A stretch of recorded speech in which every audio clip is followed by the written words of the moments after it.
I have two phones right here. So this is the next-gen Xiaomi 15 Ultra, and it has the greatest camera system that I have ever seen on a phone. Okay, so let's say we wanted to zoom into that cathedral over there. We keep going. We're at 10x, 20x, go all the way to 120 times. Capture. Oh my God, that's ridiculous. Then this is the company's even more bonkers, never before seen or covered Future phone that, let's just say, isn't even close to anything I've used before. This thing is so precious that someone has actually flown all the way from China to hand deliver the thing. So let's find out what makes this crazy and then what makes this even crazier. So this is how the 15 Ultra comes presented.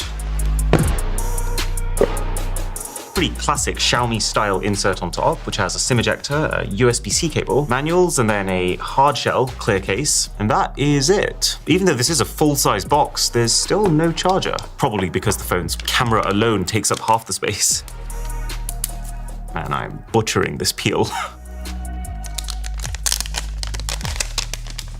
Okay, there we go.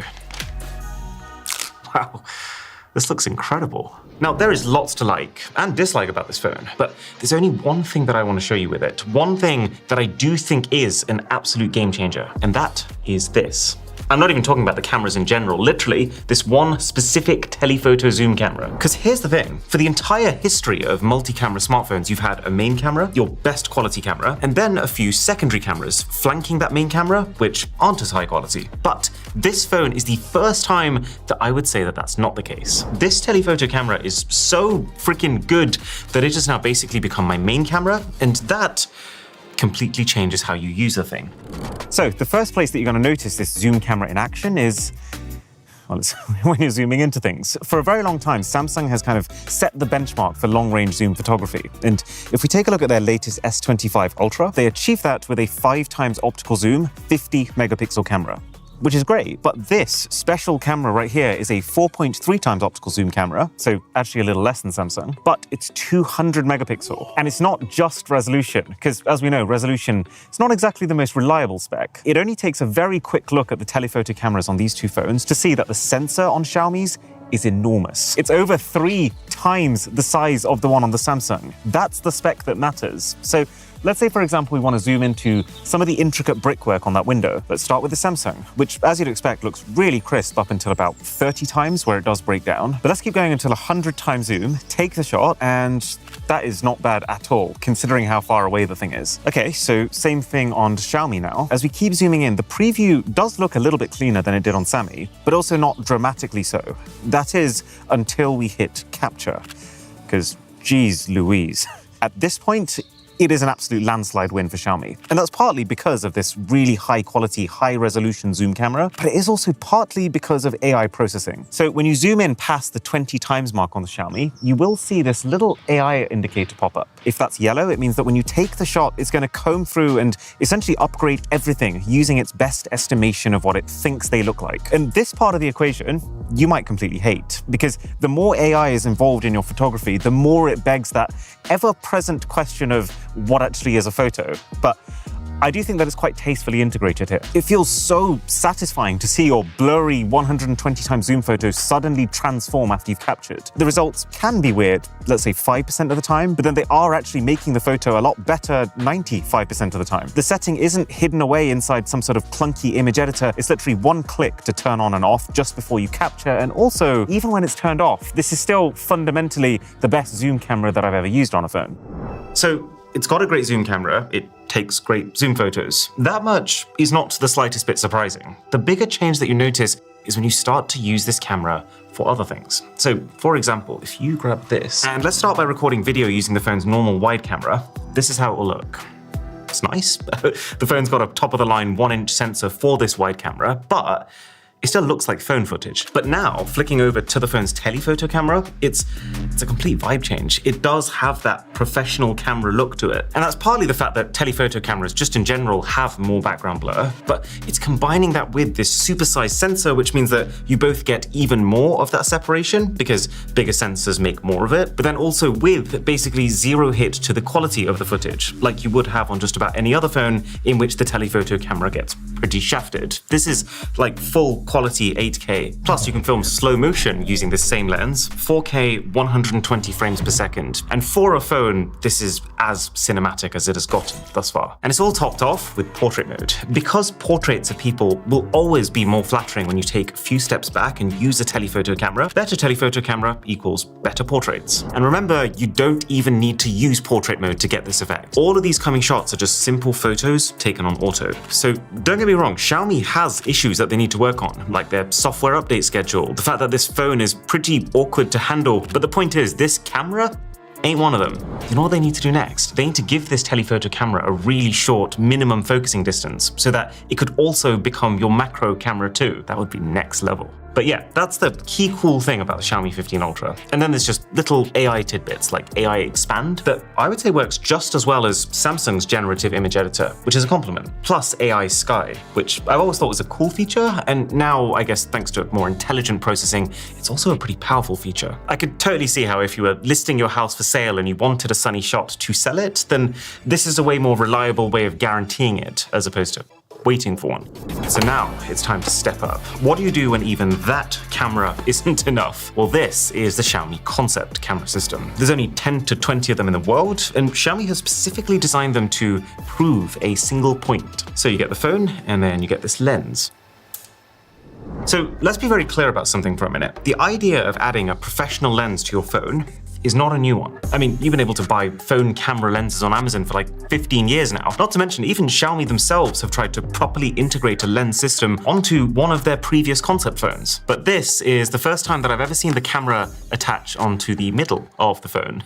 There's a reason. So the issue with what's been done for years now is that it doesn't really matter how great the lens that you make is. If you're putting that lens on top of a phone-sized camera sensor, there's a limit to how good it's going to be. There's a limit to how much light it's going to be able to process. There's a limit to detail. Because while the lens can absolutely direct the light, ultimately, it's the camera sensor that's recording that light and turning it into the end photo. So what Xiaomi's decided is, if you actually wanted to avoid all bottlenecks, if you actually wanted to make a phone capable of big camera photography, then you really need to create both an external lens and an external sensor. So this might look like it's just a lens, but this is actually a full system designed in-house by Xiaomi that contains both. Think of this like an entire camera, just without a screen. And you might have the same initial reaction that I had to this, which is, why would you do that? Look at this phone. It already has its own full set of internal cameras here. Why on earth would you ignore all of that and stick this entirely separate new camera on top?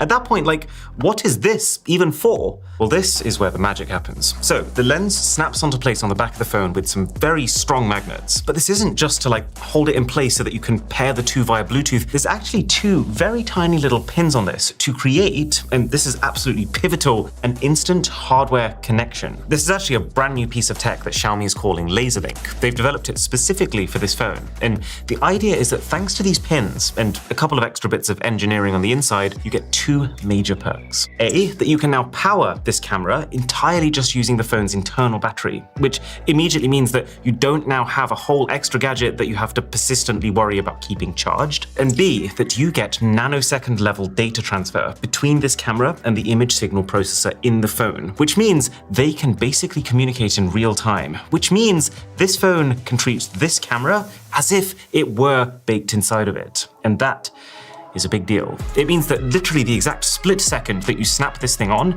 you'll see this icon pop up in your camera app that you can use to switch to this lens, which is not normal. Every concept phone that I've used up until this point has had potential, some sort of cool feature that works, but with just about everything else surrounding it being really clunky. And so it's quite surprising just how refined of an experience this feels. And just think about what it means. It means that all of a sudden you are shooting using this. You're getting all the benefits of high-end optics. So this is a 100 megapixel, 35mm f1.4 lens with a 4/3 sensor. So in English, that's basically extreme resolution with a sensor that is twice the size of the biggest sensors on any smartphone to take advantage of that resolution. And with a pro-level lens that's built similarly to the way a smartphone's lens is built, just with enough space to actually execute it properly. And you can have that all with the intelligent AI software processing that's been being optimized on smartphones for like the last 15 years plus. It means that you get smartphone features, like I can still use things like live motion photos, like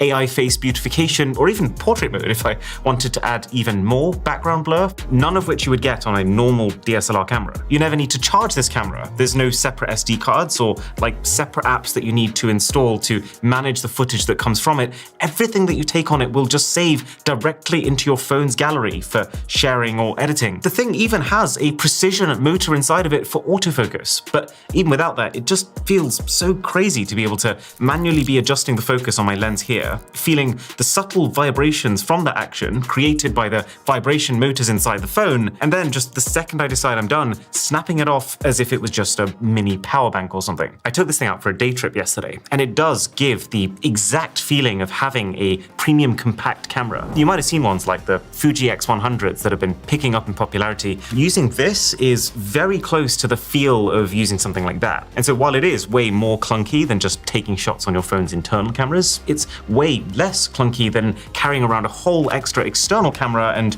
all of the extra fiddling that comes with that. And the difference between this and a phone camera is absolutely indisputable. Like, even my grandparents would have no issue being able to see it, especially as it becomes even more pronounced at night. Okay, two caveats that I did pick up on are, one, the battery is not great on this, and that's because this concept is based on a Xiaomi 15, but to fit the power delivery mechanism required to get power from the phone's internal battery to this camera, they've actually had to shrink the size of the battery that the phone would normally come with, which is acceptable for a concept, but should Xiaomi ever come to releasing a final product like this, it's an issue they'd need to figure out. And then two is just the fact that this isn't like the best lens ever. As of right now, this doesn't quite match the image quality that you could get from something like the Fuji. But to their credit, solvable issue. I imagine that they've rattled this together quite quickly just to demo the point of what it does. But now that this whole laser link system is built and it works, then I can't see a reason why they couldn't just work with a company like Leica and co-build an entire system of really top-end lenses that have built-in sensors. And hell, you could have completely different types of accessories. Like, there's no reason you couldn't have an 8 terabyte storage drive that would snap onto the back and be able to instantly read and write just like internal storage because of the physical connection from the pins. Does this have mainstream potential? Maybe. I'm not yet convinced, but I mean, at the very least, this is as convinced as I ever have been by a concept phone.